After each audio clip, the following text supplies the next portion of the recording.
Hey guys, what's going on? Rank Up Gaming here, and welcome back to the video. Today, of course, is an episode of Sniper Thursday, and for this week I'm going to talk about two gadgets which I think are basically essential for you to use at least one of them when playing as the Recon class. Now, these two gadgets are in fact the flare gun spotting variant and the trench periscope. Now, for all the other gadgets, there are a few different problems with them. The tripwire, for example, you don't always use it all the time. You can put it down, you might get a kill with it, you might be aware somebody's coming, but I really don't find I use it that much to an effect. Again, it's very helpful sometimes, but most of the time I just feel like it just sits there and doesn't do anything, then gets blown up by some random person. And the flash flare gun doesn't actually spot. Unlike the other flare gun, which does spot enemies, this one doesn't. It just creates a big flash of light, which continues to burn and just blinds enemies. It might sound helpful, but it really isn't. You just get slightly blinded for a bit, and that's about it. And then the others, the sniper decoy is rarely used. I mean, it looks cool and it's kind of funny, but the amount of times I've actually seen that used effectively, where somebody shot the decoy instead of actually shooting the opponent, is pretty damn rare. And even then, people usually go, "Oh, look at that! It's just one of those sniper decoys," and just leaves it alone, as opposed to shooting it and thinking, "Oh yes, it is a person." They just don't bother with it. And then the other one is the sniper shield. It limits your movement. You have to use it if you put it up, basically, otherwise it's wasted. And even then, you stay perfectly still, and it's pretty easy to shoot somebody through the little hole, not to mention the fact that it actually limits your visibility massively. So although it might seem like a really good gadget, it really is not. And then lastly, the K-Bullet is, I think, too weak. It doesn't do much damage against infantry, and it really doesn't do much damage against tanks here, but I believe it does 9% damage against the light tank, and you only get 5 of them, so wait a minute, that's no way ever going to do any damage to it, so why the hell is it in the game? Now, I'm not saying that you shouldn't use any of those gadgets and that, no, you have to use these two. I'm basically saying that you always want to use at least one of these, mainly because I think they are the most effective and the most useful. Now, the reasons why I think the spotting flare gun is so good is because obviously it spots enemies on the minimap for an extremely long time as well. I believe it's around 3 minutes or so.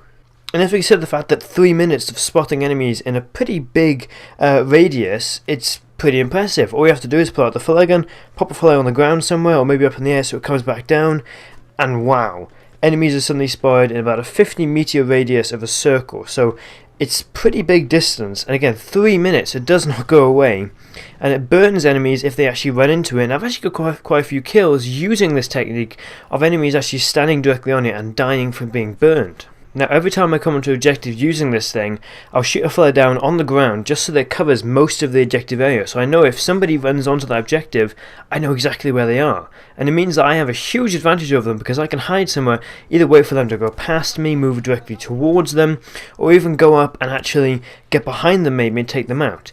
You don't actually know when you're spotted, so that works against you and for you. Enemies won't know when they're in the flare radius, and you won't either. So if somebody puts an enemy flare down, you have no idea if you're spotted or not, meaning you're basically dead as long as they can stay in a good position where they can get to you. You can also shoot it extremely far, and right now, we don't know if you can destroy it or not. I've tried blowing up the ground, shooting it, I've tried all sorts of things. And as far as I know, you just cannot destroy it. And the second one, the trench periscope, isn't quite as good, and some of you might be thinking, wait a minute, what do you mean, what's so good about a trench periscope? It's just a binoculars, isn't it? Some of you may be thinking, what is a periscope? Now, I will say this thing is really, really good. People don't realise that it actually tells you the distance that somebody is. You can go up, use the trench periscope, there's a little number on the side which tells you how far away they are. So if you're doing extremely long range sniping, you can actually zero in on enemies and get a perfect shot.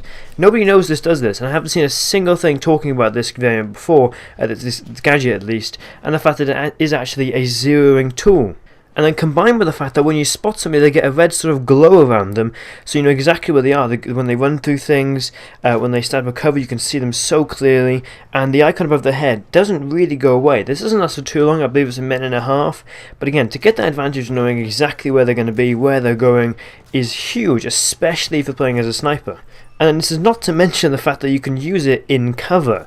Because it's a periscope, obviously, the periscope is about, well, the actual binocular is about a meter above your head. So you can say hide behind a wall, use the periscope, look directly over the wall and see everybody. Or even hide behind rocks and look over the rocks. Hide through next to a window, crouch down and look through the window using the periscope. It is actually extremely effective because you can't be shot using it. It marks them on your minimap and on your screen with a red glow, and it tells you the zeroing distance they're at. Now, quite honestly, regardless of mode, the spotting flare is always amazing. I use it every single time because you just simply pop one down, you know exactly where the enemies are. Even if you think, okay, there's enemies around this corner, I definitely know they're there, my whole team is shooting at them, but I don't know how many there are. You shoot the flare down around that corner, bang, you know how many there are, you instantly know how to take them out, which way they're going to go, or even, you know, how many people are fleeing this direction, or how many people are going this direction. You know exactly their entire movement plan. Now, whenever I see one of these things, I just run and hide. Like I said, we don't currently know if there's any way to destroy them, so you might as well not bother and just run away, maybe even get some distance. Just make sure you stay out of that range, however far it is at the time. And the periscope isn't quite as usable, it really doesn't have as much effect, because most of the time you have to use it staying perfectly still, or even, you know, using it in the perfect situations, but it is still pretty effective if you're doing long range sniping, or even some aggressive recon. You know, if you want to go up and spot somebody, move up on them, or spot a whole team and move up on them, then it's actually really helpful. And of course, if you're doing general reconnaissance, it's also then really helpful. So hopefully you enjoyed this video, a little bit in depth with the sniper class. I might go up and cover all the other stuff as well, but these are the two ones that I really enjoy using. So I want to talk about them and actually give you guys a good idea of how they work and maybe go up and use them. And again, nobody really uses the trench periscope, so I would definitely use that because of the zeroing ability and of course the red glow as well. I think it's a really underrated gadget. But again, hope you did enjoy. Don't forget to like, share and subscribe, and I'll see you next time.